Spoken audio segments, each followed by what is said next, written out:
Well, hello there and welcome to another advanced listening practice lesson. You can see I am topless and I am actually bottomless, so I'm not going to show you that though. So it is I, Drew Badger, the co-founder of EnglishAnyone.com and the world's #1 English fluency guide. And it's kind of hard to see, I couldn't really get a great angle on this, but I'm in one of my favorite places in Japan. This is a hot spring bath, so natural lovely water coming up here. I'll get a little bit of video so you can see what the actual place I'm in looks like.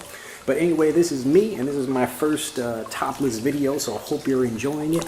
But for this advanced listening practice lesson, like always, I'm going to be speaking a bit more quickly, so hopefully you catch everything I'm saying. If you're new to the channel, I highly recommend you go back and watch the previous videos in the series, or at least the other videos on the channel, so that way you can get a better appreciation for how I speak. Otherwise, this may be a little bit too quick for you. Anyway, let's get into the lesson, because it's getting a little bit hot in here, so I do like to relax in the bath, but I want to get this show on the road. This is a really great native natural English phrase you can learn, or you can use. To get something on the road means to make it hurry and to speed it up and actually get it started. So anyway, let's begin. Well, this is actually, I've been a little bit kind of late on getting the new lesson set out, or the new lesson in this series. You know, my mom is in town right now, so we actually happen to be on vacation, kind of going to a little bit of a hot spring resort, kind of a hotel. This is a traditional Japanese inn called a ryokan. And so this is one of my favorite places. This is actually why I came to Japan. I wanted to learn more about gardening and to learn about the culture out here. So actually I worked at a ryokan, and it started, it was one of those things that I was kind of interested in. I figured I would tell you a little bit more about my story in the environment where I really, this is kind of the thing that really brought me to Japan. Now again, it's kind of hard to see. I got maybe 2 trees behind me, but this is a rock bath that I'm in. It's a natural hot spring bath.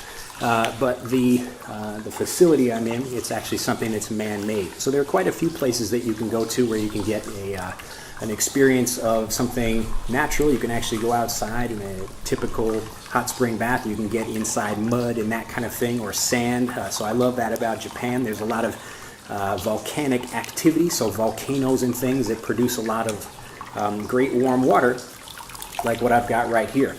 So anyway, I just figured I would tell you, this is kind of why I came to Japan, and this is one of the things I really like to impress upon you as you're learning English. So whenever I'm talking to my personal learners about how to get fluent, I always talk to them about how you can be thinking about the final product first, such that you can work backwards from that, and that's how you can really get fluent. So whatever that thing happens to be, that part of the culture, that language becomes the bridge to that thing. So in my case, the reason I came to Japan and wanted to study Japanese gardening, it's just something I've been interested for a really long time, so I decided to come out and I really wanted to learn it in Japan from a real Japanese teacher, and that's how the person I found to help me accomplish that. But my goal wasn't to learn the language. The language was a means to learning the actual thing I wanted to learn, which was gardening. I like the actual Japanese language. It's a lot of fun to learn, and it's a quite different language from English, and I speak it quite well. If I do say so myself, I'm happy to say it. But one of the reasons that, again, I was able to get fluent in Japanese is not because I was trying to study the language in a school or because I drilled a whole bunch of things. It was because I was learning the language as a result of having, gotten into some activity, something that I was really interested in learning. And really the only way I could get to do it well is by learning the language. So you can see I'm actually getting a little bit sweaty over here. Yeah, it's actually a pretty nice, it's actually quite hot though. But kind of a shame you can't join me over here anyway, but just the same, just for this quick video, because I'm a little bit late, I've already been getting messages from people saying, hey, we got the last video up to 10,000 views, where's the next video? So here it is. I'm actually taking time out of my vacation to record this for you because I love teaching and, obviously, getting to show my naked, body or whatever, but, you won't see too much again. But just I thought it would be a great opportunity for you to get to see part of my world and part of what drew me to Japan. And so again, I'll show a couple of scenes about this. But really the number one thing I'd like to impress upon you with this video is to think about language as a means of communication such that you can do whatever it is you want to do. And the less you focus on the language and the more you focus on the thing you're interested in, the faster you're going to get fluent. So that's the thing. Unless you really just like studying, languages, you're like a person that just enjoys studying languages, or you want to learn lots of different languages, it's going to be much more difficult for you to just study the language in itself. So always think about the language as a means to accomplishing something else, and then I will see you in the next video. Like always, as soon as this gets to 10,000 views, again, I apologize for having the previous one get up to about 14,000 views before I release this one. But again, I'm on vacation. My mom is here to see my new daughter, and we'll probably feature her in another video again as well. But I hope you've enjoyed this video.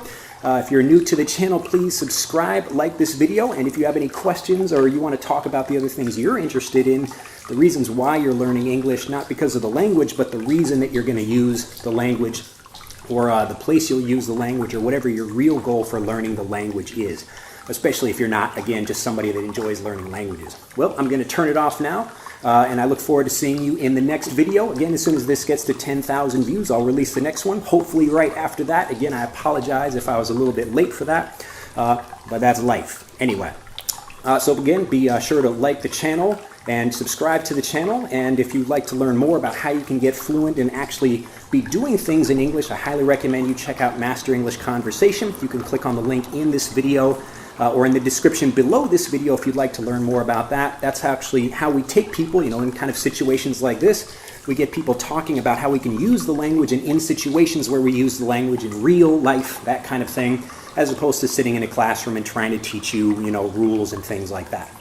So if you're interested in that, do click on the video in the description below this video or in this video, and I will see you next time. Bye-bye.